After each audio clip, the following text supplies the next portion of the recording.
बिस्मिल्लाहिर्रहमानिर्रहीम। अस्सलाम वालेकुम स्टूडेंट्स, हमने लास्ट वीडियो के अंदर इलेक्ट्रिक फ्लक्स के बारे में डिस्कशन की थी।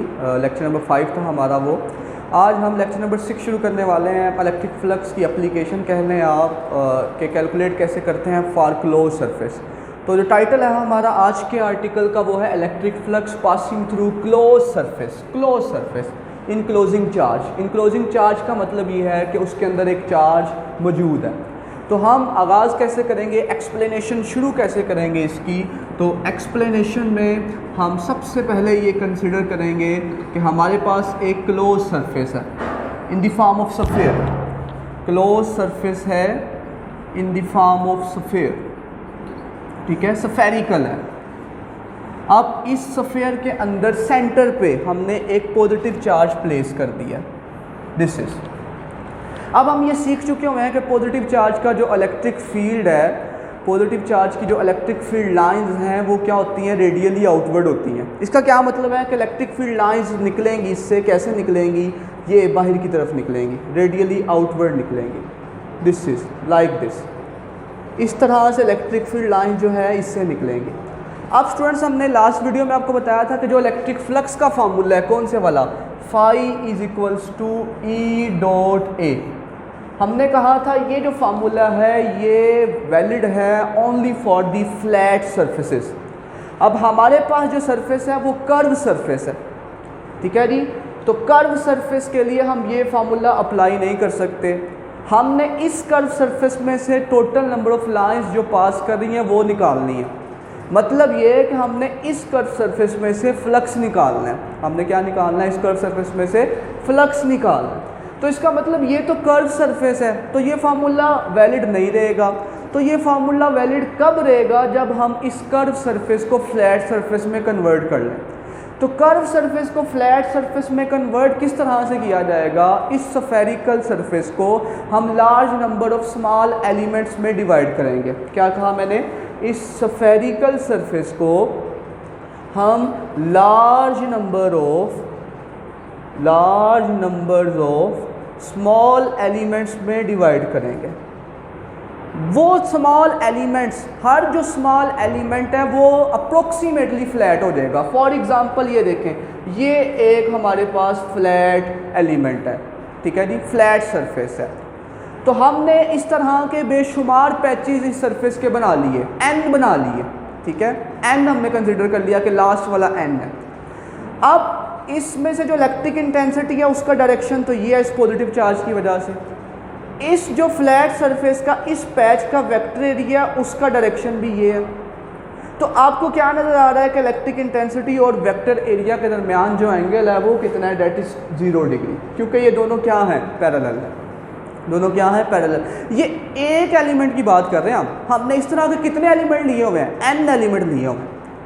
अब हर एलिमेंट के लिए हम फ्लक्स कैलकुलेट करेंगे, कौन सा फार्मूला लगा के, ये वाला लगा के। अब जो फ्लक्स तमाम एलिमेंट्स के लिए आएगा उन सबको हम क्या कर देंगे, ऐड कर देंगे। तो हमारे पास क्या निकल आएगा, वो टोटल फ्लक्स निकल आएगा जो इस पूरी सरफेस में से पास कर रहा है। इसका मतलब क्या है कि जो टोटल फ्लक्स है passing through the close surface, total flux passing through close surface, this close surface that we consider, वो फ्लक्स टोटल इलेक्ट्रिक फ्लक्स किसके बराबर होगा, फ्लक्स इलेक्ट्रिक पहले एलिमेंट की वजह से प्लस फ्लक्स इलेक्ट्रिक फ्लक्स दूसरे एलिमेंट की वजह से प्लस सो ऑन हमारे पास कितना nth जो हमारे पास एलिमेंट है उसकी वजह से फ्लक्स। मतलब तमाम एलिमेंट का फ्लक्स आपने जो कैलकुलेट किया ऐड करें तो टोटल फ्लक्स निकल आएगा। अच्छा बच्चा, अब इलेक्ट्रिक फ्लक्स ये जो फाई E1 है ये किसके बराबर आएगा, that will be equals to E1 dot delta A1।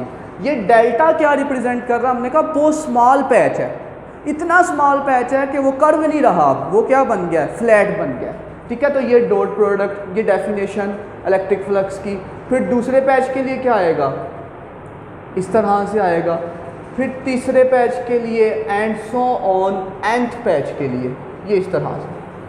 इससे इस तरह से कंबाइन लिखने से पहले हम अलग-अलग भी लिख सकते हैं। कैसे लिख सकते हैं कि फाई E1 किसके बराबर है, E1 डेल्टा A1।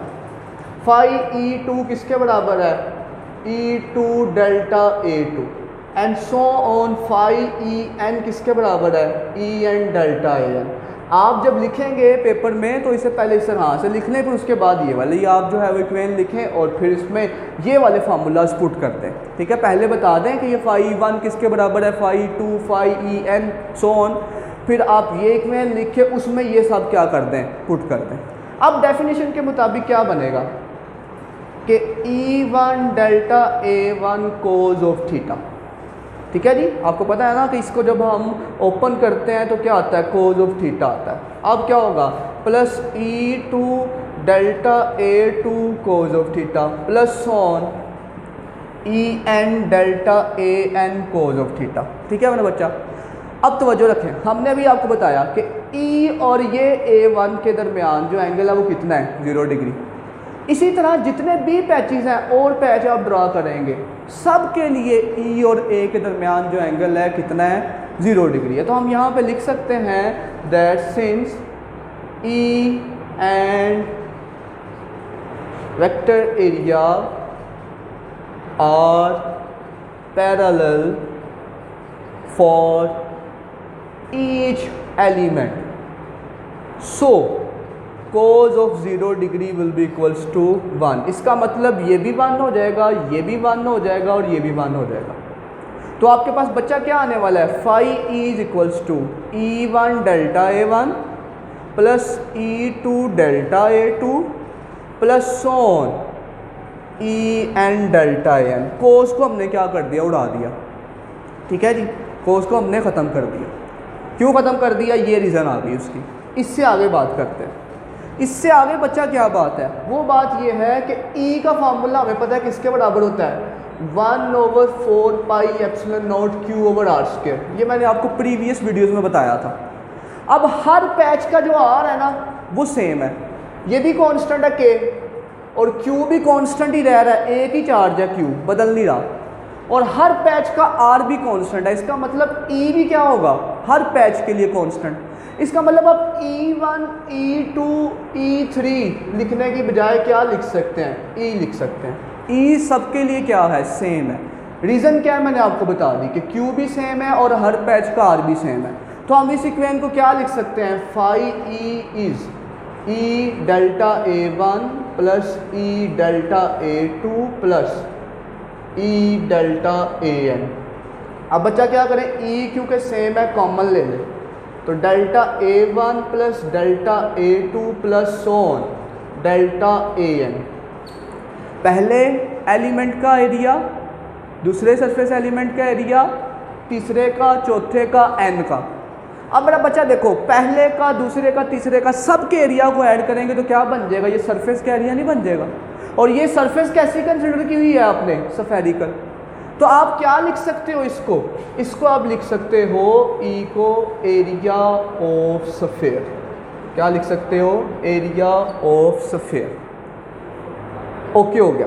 अब फाइनली E का formula 1/4 pi epsilon not Q over R square, और याद करें एरिया ऑफ स्फीयर जो होता है वो होता है 4 पाई R स्क्वायर। क्या होता है, 4 पाई R स्क्वायर।